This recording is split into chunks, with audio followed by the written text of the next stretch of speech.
huduma ya ukombozi na uponyaji. Homina, Hosanna Ministry of All Nations, kutoka kwa Mtume G.K. Mwansasu.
Amina, ninakusalimu hosana msikilizaji na mtazamaji wa Homina TV pamoja na msikilizaji wa Homina Gospel Radio. Mimi ni mtangazaji wako Dorcas Mwansasu kutoka katika kituo cha matangazo cha Homina Gospel Radio pamoja na Homina TV. Na kwa siku ya leo tuna tukio kubwa, na hilo tukio ni tukio la kihistoria, tukio ambalo pia litaandikwa katika historia, lakini walimwengu kutoka mataifa mbalimbali watasoma kuhusiana na tukio la siku ya leo, tukio la kuwekwa wakfu ukoo mpya wa Mwansasu, ukoo wa kiroho, ukoo ambao mbingu zimeridhia na kukubali. Na hii yote ni kutokana na aina ya koo ambazo tulikuwa tumetokea, zinanena matatizo, zinanena shida, zinanena ziki, zinanena watu kuto kufanikiwa. Mungu aliamua kuleta ukoo mpya, ukoo wa Mwansasu, na kwa siku ya leo ni ukoo ambao unakwenda kuwekwa wakfu pamoja na kuhani wa Mungu Mtume G.K. Mwansasu. Kwa hiyo kwa watu wale ambao mnakuja katika huduma ya Homina, siku ya leo ni siku ya kihistoria, ni siku ambayo ukoo mpya wa Mwansasu unawekwa wakfu, ama kwa lugha nyingine unasimikwa. Lakini pia ibada ya siku ya leo imeambatana na ibada ya chakula ambacho kimebeba nguvu ya uponyaji, ukombozi na kufunguliwa.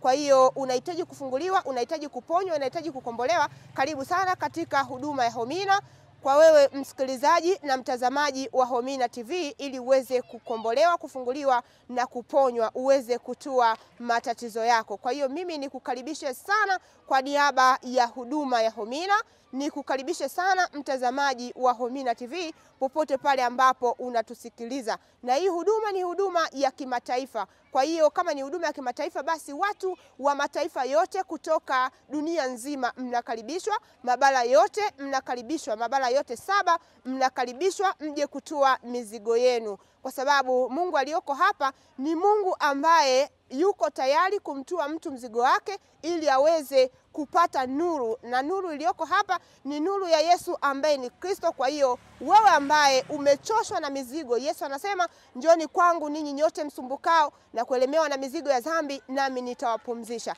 Kwa hiyo kama umechoshwa na mizigo ambayo inakusumbua, karibu sana katika huduma ya Homina kwa siku ya leo uweze kutua mizigo yako. Amina, mtazamaji wa Homina TV, karibu sana kwa siku ya leo ili uweze kuendelea kutazama matukio ambayo yanaendelea kwa siku ya leo katika huduma ya Homina, huduma ya ukombozi, uponyaji na kufunguliwa. Kwa hiyo mimi nikukaribishe, karibu sana uendelee kutazama matukio ambayo yanaendelea kutokea, kwa sababu kupitia kutazama kuna nguvu ya uponyaji ambayo utaipata. Kwa hiyo kwa imani ukitazama kwa kujiungamanisha, basi kuna kitu cha msingi ambacho utakuwa umekipata, na siku tayari imekwisha kuwadia. Ni leo tarehe 19 ambayo ni siku tulingojea kwa hamu. Kwa hiyo siku tayari imekwisha kuwadia. Karibu sana ili uweze kutazama matukio ambayo yanaendelea katika huduma ya Homina.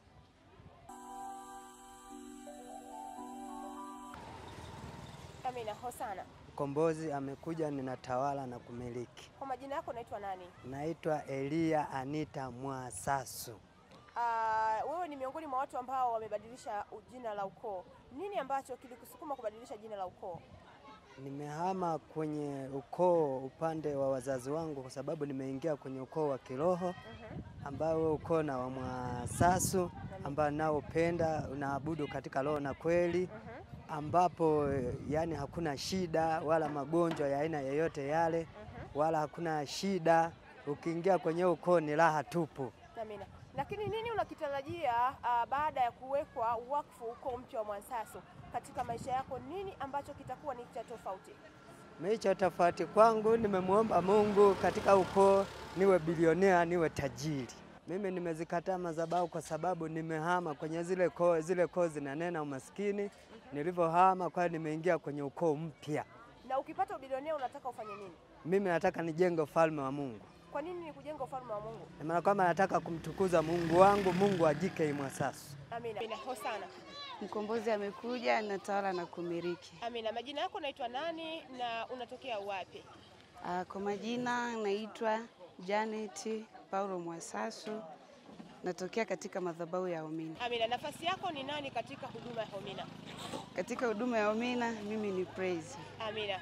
Ninyi kama praise, tunapenda kufahamu na mtazamaji apate kufahamu kwamba mmejipanga vipi kuwahudumia watu kwa siku ya leo? Kwa niaba ya praise wenzangu, sisi tumejipanga kuwahudumia watu kwa viwango vya hali ya juu. Yaani tumejipanga vizuri sana kwa ajili ya kuhudumiwa ili watu waweze kufunguliwa na vifungo sugu ambavyo wamesumbuka navyo kwa muda mrefu. Siku ya leo inaenda kuwa mwisho kwa kupitia sisi praise. Lazima wafunguliwe. Tumejipanga. Amina. Kaka hosana. Mwokozi amekuja, natawala na kumiliki. Amina. Unaitwa nani kutoka wapi? Naitwa Musa Elias, natokea Ramadhani. Amina. Matarajio yako katika ibada ya siku ya leo ni yapi? Matarajio yangu ni makubwa, maana nategemea kwamba baada ya ibada ya leo nitapata uponyaji na sitakuwa na changamoto tena nilizokuwa nazo mwanzo. Amina. Kwani changamoto ambazo zilikuwa nakusumbua mwanzo zilikuwa ni changamoto gani? Changamoto nilizonazo mara nyingi nasumbuliwa na tumbo na roho ya kupata. Amina. Amina, kwa labda tukio ambalo nalikumbuka kwenye roho ya kukataliwa huwa nakusumbua kwenye mambo gani? Kwenye mambo kuna watu ambao kidogo mnaweza mkajikuta mnaingia kwenye changamoto pasipokuwa na sababu maalum au sababu ya muhimu. Amina. Na kwenye swala la tumbo uliangaikia wapi na wapi? Kwenye swala la tumbo nishawahi kwenda kupima hadi hospitali ya rufaa huko Njombe, lakini wakipima wanasema kwamba sina tatizo lolote. Amina. Na habari kuhusiana na ibada ya siku ya leo ulisikia wapi? Kuhusiana na ibada ya leo nisikia kwenye redio ya Homina Gospel. Amina. Lakini unamwambia nini mtazamaji ambaye anakusikiliza ambaye ana changamoto kama ambazo zako unazokuwa unazipitia?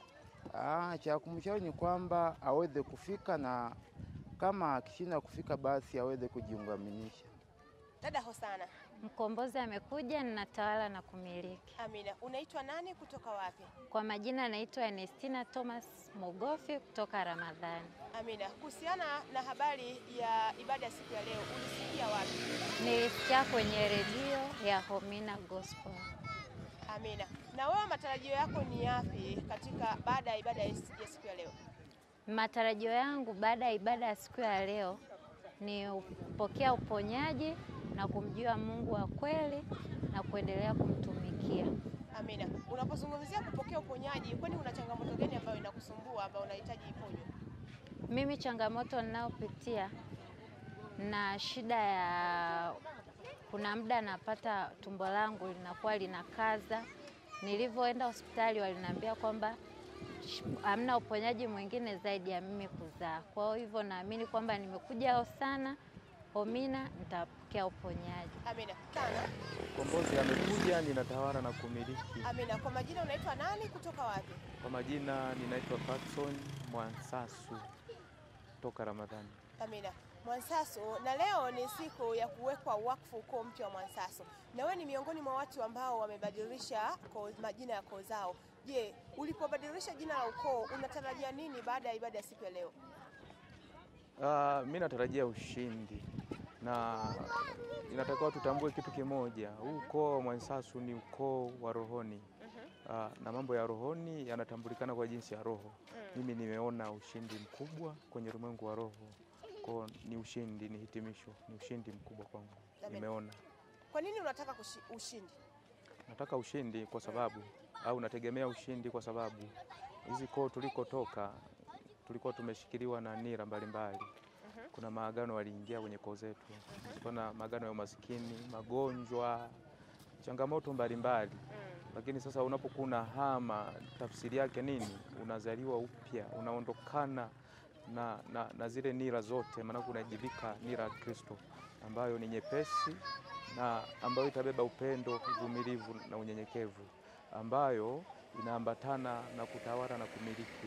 Changamoto hakuna. Amina. Dada Hosana. Mkombozi amekuja, anatawala na kumiliki. Kwa majina yako unaitwa nani, kutoka wapi? Kwa majina anaitwa Grace Mwansasu kutoka Nzengi. Amina. Na leo ni siku ya kipekee ya kuwekwa wakfu ukoo mpya wa Mwansasu, na wewe ni miongoni mwa kina Mwansasu. Sasa wewe binafsi una lipi la kuambia yule ambaye anakutazama kuhusiana na siku ya leo ya kuwekwa wakfu ukoo mpya wa Mwansasu? Yule anayenitazama ninalo la kumwambia kwamba akaribie siku ya leo kwenye madhabahu ya Homina, ambayo ni siku pekee ya kuwekwa wakfu ukoo wa Mwansasu.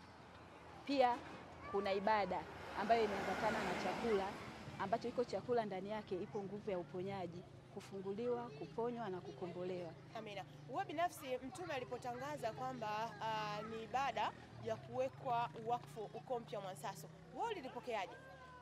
Kwa upande wangu nililipokea kwa furaha na kwa imani kubwa, nikiamini ndani ya hiyo ibada kuna pakeji yangu naenda kupokea, ikiwemo naenda kupokea ubilionea ndani ya ukoo wa Mwansasu. Umetoka kuwasikiliza na kuwatazama wageni pamoja na waabudu halisi wa madhabahu ya Homina.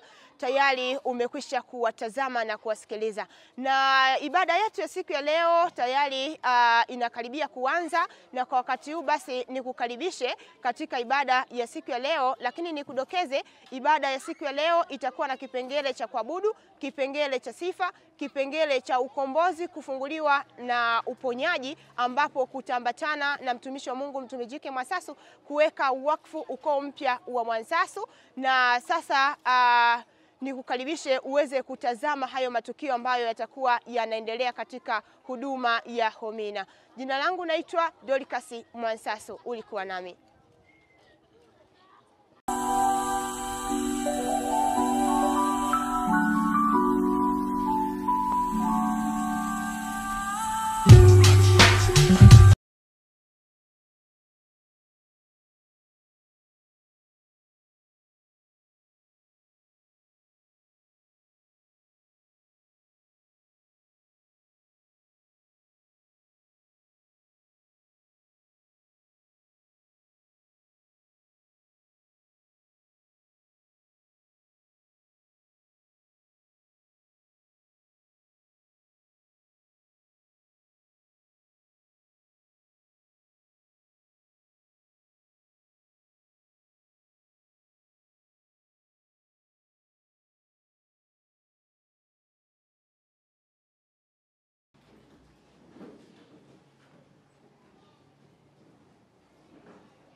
Hayo matendo tunayaona kwa imani.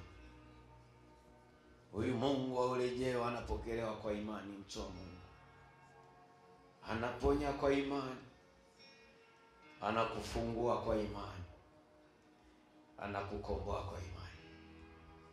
Kumbuka ibada zetu ni za rohoni. Mtu wa Mungu, ondoka mwilini. Amini kwamba yeye ndiye tuliyeahidiwa, ndiye leo tunamwabudu mara hapa, ndiye leo tunaadhimisha kwake. Hosana juu mbinguni. Yeye ndiye mbarikiwa, mtu wa Mungu, amini. Ile ahadi ndo utimilifu, mtu wa Mungu, amini. Yeye ndiye hosana, mbarikiwa. Yule tuliambiwa kwamba tashuka, amini, ndo huyu leo atakayekuponya. Amini kwamba leo atakufungua. Amini kwamba leo atakukomboa. Amini kwamba yeye ndo aliyetamka kwamba njoni kwangu nyinyi nyote msumbukao na wenye kuelemewa na mizigo, nami nitawapumzisha. Huko mara hapa, amini kwamba mzigo wako leo unapumzisha huo mzigo. Mcho mwambie hosana, hosana, mbarikiwa. Tuamini watu wa Mungu, yule aliyepita pale msalabani, aliyekufa akafufuka. Amini mtu wa Mungu kwamba ndiye tunayemwabudu mara hapa, ndiye tunayemsifu, ndiye aliyetuita, aliyetufanya tuwepo tukusanyike mara hapa siku ya leo. Amini mtu wa Mungu, kuna kitu kinaenda kufanyika kwako. Hosana,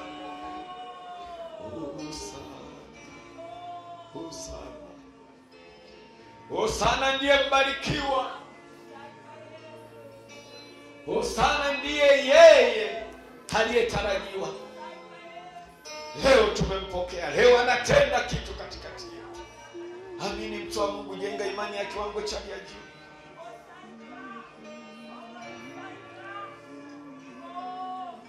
Ondoka mwilini, mtu wa Mungu, jenga imani ya kiwango cha juu. Yule ambaye tuliahidiwa, yule aliyepelekwa msalabani, mtu wa Mungu, ndiye. Amini huyu Yesu na ni Kristo aliyekufa akafufuka. Amini mtu wa Mungu, tuko mara hapa. Hii madhabahu ni ya kwake. Misimu na miungu ya kila aina inatii kuanzia leo. Misimu inatii leo. Leo inaamini kwamba huyu ndiye aliyeahidiwa, huyu ndiye aliyekuja kwa ajili ya ukombozi. Leo unakombolewa, leo unakombolewa.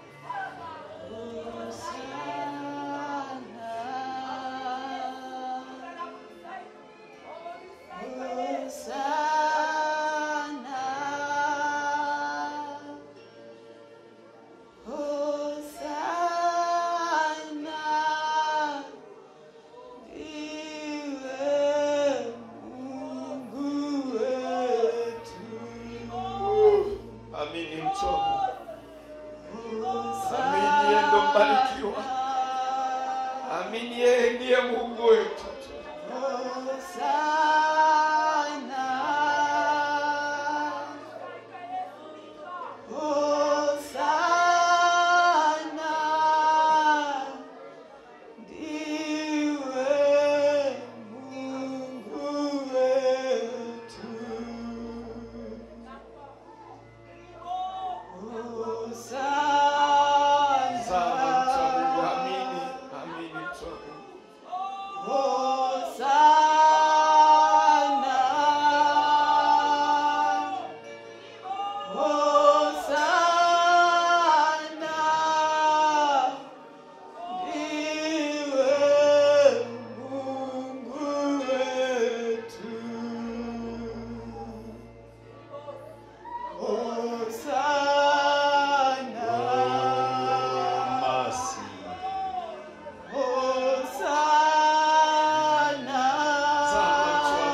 Elia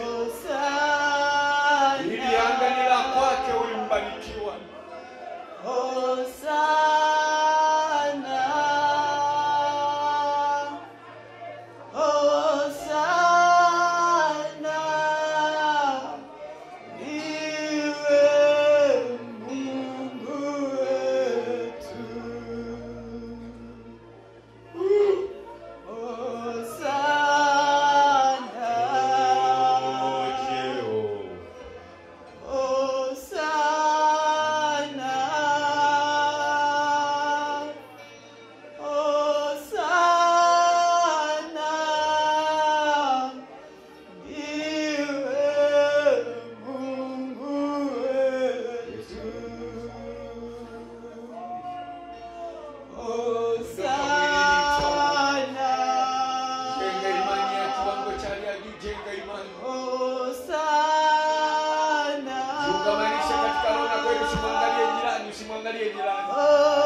Kristo amerejea. Tunamwona kwa imani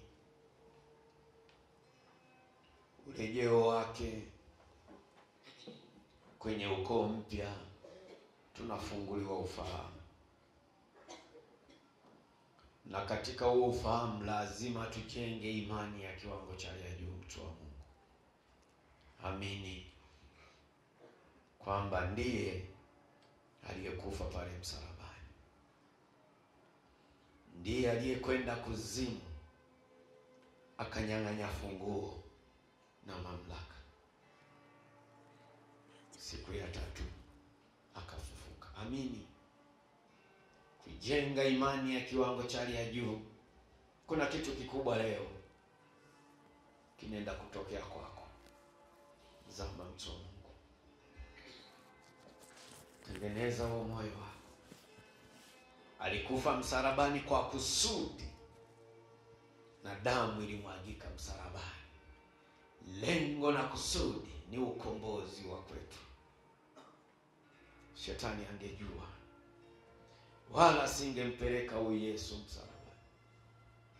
Leo hii asingeenda jela shetani, angejua damu ilimwagika kwa kusudi.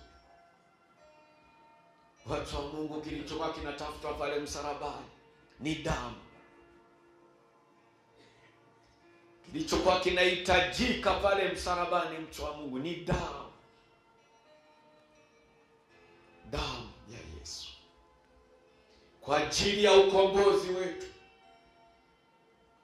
kwa ajili ya kuponywa kwetu, kwa ajili ya kufunguliwa kwetu. Tunafunguliwa kwa damu ya Yesu Kristo. Damu ya Yesu, watu wa Mungu, inanena mema. Amini, damu iliyomwagika msalabani haina hila katika maisha ya mwanadamu. Amini mtu wa Mungu, amini.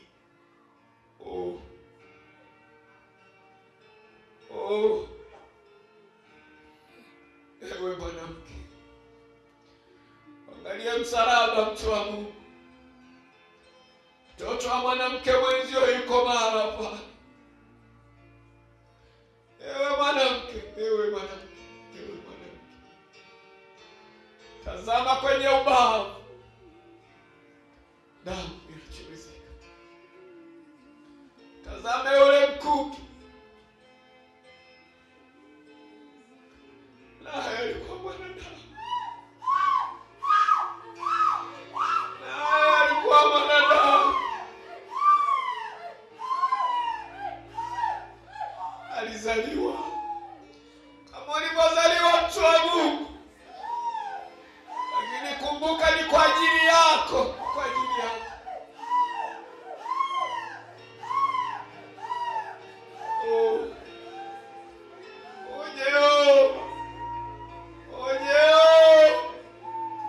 Masihi, damu ya Yesu, damu ya Yesu inanena mema, mtu wa Mungu. Damu ya Yesu inaponya, mtu wa Mungu.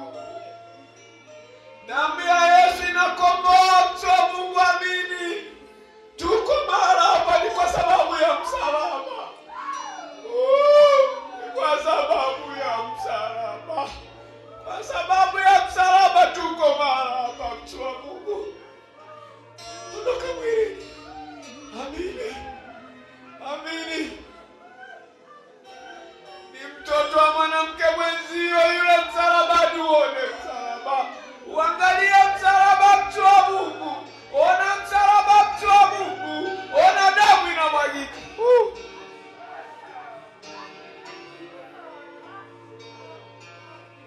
Ondoka mwilini, mtu wa Mungu. Kauone msalaba. Kaione Golgotha, mtu wa Mungu. Kaitazame Golgotha, mtu wa Mungu. Ukijiungamanisha katika roho na kweli, utamwona mtoto wa mwanamke mwenzio yuko pale msalabani, damu zinachulizika. Lengo na kusudi ni wewe, ili uponywe, ili ufunguliwe, ili ukombolewe. Amini. Damu ya Yesu inanena mema, inanena mema.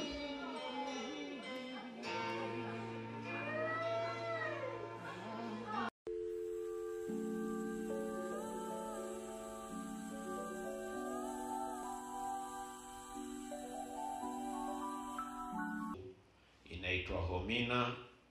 Ni madhabahu ya uponyaji, kufunguliwa na kukombolewa. Francisco Njerekela kutoka Agafilo, karibu jitambulishe. Asante. Kwa majina naitwa Francisco Adela Njerekela, natokea Agafilo. Amina. Kwa siku ya leo umesema unapenda kumshuhudia na kumshukuru Mungu wa Mtume G.K. Mwansaso kwa matendo makuu aliyoyatenda kwako. Francisco Njerekela kutoka Agafilo, kwamba ulisumbuliwa na roho ya kutokula nyama kama chakula zaidi ya miaka 9. Hebu tuambie ilikuwa kuwaje katika kupitia hii changamoto ya kutoshiriki chakula aina ya nyama? Mimi kipindi nipo darasa la 2 naingia darasa la 3, huko nyuma nyama nilikuwa nakula, lakini nilipoanza kuingia darasa la 3 nyama nikaanza nikila nyama nilikuwa natapika, au muda mwingine natoka na upele mwili mzima. Kwa hiyo ili kufikia hiyo hali kwamba ukila nyama ikipikwa nyumbani au popote ulipoweza kwenda ikawa inaleta madhara. Amina. Kwamba unatapika au mwili unapokea matatizo. Amina. Kwa kikaa kinatokea nini baada ya hivyo vitu kutokea katika maisha yako? Hapo kutokea chochote ndio ilikuwa tu ni kutapika, na siku yani kama mfano nyumbani pale wamenunua nyama, mimi walikuwa wananilia samaki. Hebu tuambie sasa, ndani ya hiyo miaka 9 ulihangaika wapi katika hali ya kutatua hilo tatizo? Mimi kama kwenda kwa waganga huko mimi sikuwahi, lakini mimi nyumbani nakaa na shangazi. Shangazi yeye alikuwa ananitafutia dawa, yani kama akiambiwa na mtu kusema hivi, ukiona mtu hali nyama unamtumia dawa fulani, anakunywa anapona. Lakini mimi nilijaribu kula, sikuweza kupona. Ulijaribu kula, ukuweza kupona. Amen. Ulifika lini kwenye hii madhabahu? Mwezi wa 8 tarehe 3. Kwenye hii madhabahu Francisco Njerekela ndio ulifika kwenye hii madhabahu ya Homina. Amen. Baada ya kufika kwenye hii madhabahu ya Homina, kimetokea nini Francisco baada ya kuombewa? Siku tu nimekuja hapa, nilikuja na mjomba wangu. Niliombewa, nilipofika nyumbani alinunua nyama na nilikula vizuri, sikuweza kuzulika na chochote. Haleluya! Changamoto ya miaka 9 ya Francisco Njerekela kutoka Agafilo aliyohangaika nayo ya kutoshiriki kula nyama, na tumesikia kabisa hapa kwamba alivyoweza kushiriki kula nyama alitokewa na matatizo katika afya yake. Tumesikia kabisa kwamba akila nyama alikuwa anatapika au allergy katika mwili wake ilikuwa inatokea. Lakini baada ya kukanyaga madhabahu ya Homina na kuombewa leo anasimama mbele ya hii madhabahu, anamshuhudia Mungu wa Mwansasu kwamba ameweza kumponya. Ni kwa sababu ya nini? Baada ya kutoka hapa alifika nyumbani akapikiwa ile nyama, alivyokula wala hakutapika wala hakutokea matatizo yoyote katika mwili wake. Kwa amesimama mara hapa anashuhudia kwamba yeye amepona. Haleluya. Haleluya. Kwa hiyo Francisco, unaushuhudia umma kwamba Mungu wa urejeo wa madhabahu ya Umina wa Mwansasu amekuponya. Amen. Unawaambia nini walioko mbele yako? Naambia Mungu wa Mwansasu anaweza. Cha msingi tu ni kuwa kila mtu na imani yako. Haleluya. Haleluya. Leo tunashuhudiwa katika hii ushuhuda, ni Mungu ametaka. Manake katika hafla tulionayo leo, chakula kilichopo, kama ulikuwa na tatizo hilo, Mungu anakuthibitishia kwamba hii madhabahu inaondoa matatizo ya namna hiyo. Kwa kupitia chakula ambacho kimeandaliwa leo kilichobeba upendo, kila mmoja ugonjwa uliopo kwenye huo mwili leo unakuachilia. Haleluya. Haleluya.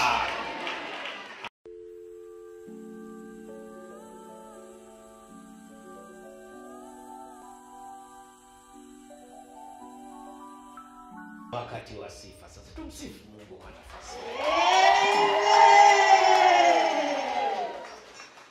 Tuna saa 1:30 kumsifu Mungu. Hilo koti kama unatoa tupo huko. Haleluya. Leo unaona safi sana mwanangu. Leo watu waambia moa leo. Ndio haleluya. Angalieni sasa kwenye makoti huko mmeweka nini?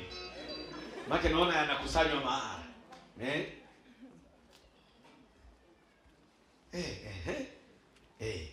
Mfalme Daudi hadi nguo zilifanyaje? Wewe nani mtu wa Mungu? Wewe nani Bwana? Kumbuka uliotendewa. Nasikia mtu wa Mungu. Kumbuka, usiangalie jirani. Ibada ni ya kila mtu mmoja mmoja. Wewe mwache yaani ningekuwa mimi hapa mpaka chini nakaa leo. Haleluya. Wangapi watakaa mpaka chini? Wangapi? Natangulia mimi nakaa na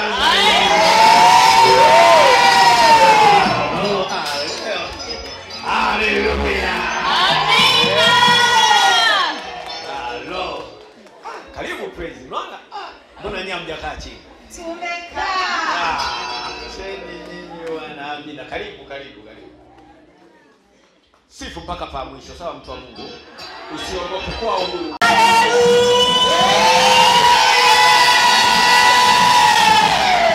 Mama sijafikia vigelegele kwa Mungu wewe. Amina kwa Mungu. Wasaa huu na wakati huu tunakwenda kumwambia ametuona. Maana bila yeye tusingefika wakati huu. Lakini sisi Mungu ametupatia neema hii. Piga vigelegele kwa yeye.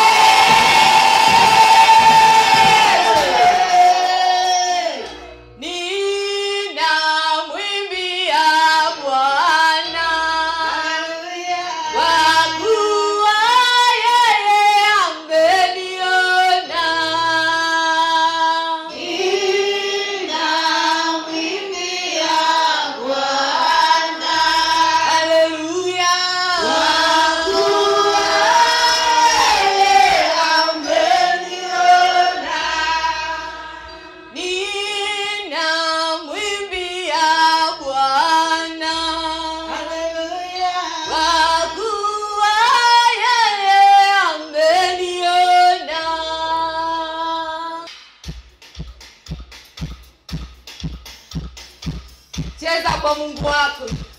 Jidai na Mungu wako. Maana unajua alikokutoa. Uko Mwansasu, piga vigelegele.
chini ya mawa zako, kichwa changu kwa viwango vingine, hata karibu chini ya mawa zako, kichwa changu viwango vingine, hata karibu chini ya mawa zako, kichwa changu kwa viwango vingine, hata karibu chini ya mawa zako, kichwa changu kwa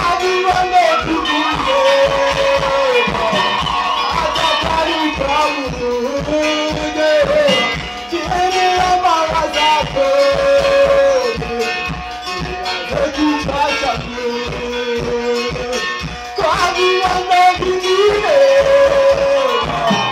hata karibu chini ya mawa zako, kichwa changu kwa viwango vingine, hata karibu chini ya mawa zako, kichwa changu kwa viwango vingine, hata karibu chini ya mawa zako, kichwa changu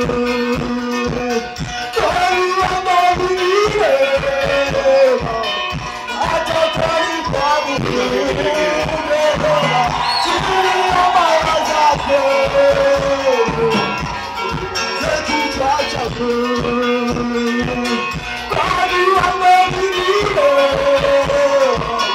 hata karibu chini ya mawa zako, kichwa changu kwa viwango vingine,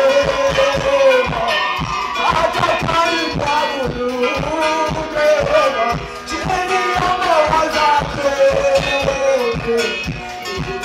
kichwa changu kwa viwango vingine, hata karibu chini ya mawa zako, kichwa changu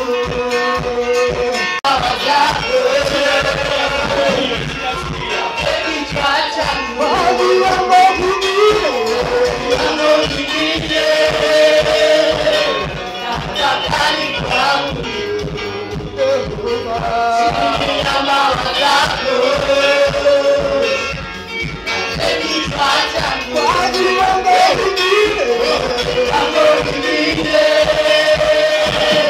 hata karibu chini ya mawa zako, kichwa changu kwa viwango vingine, hata karibu chini ya mawa zako, kichwa changu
Thank you.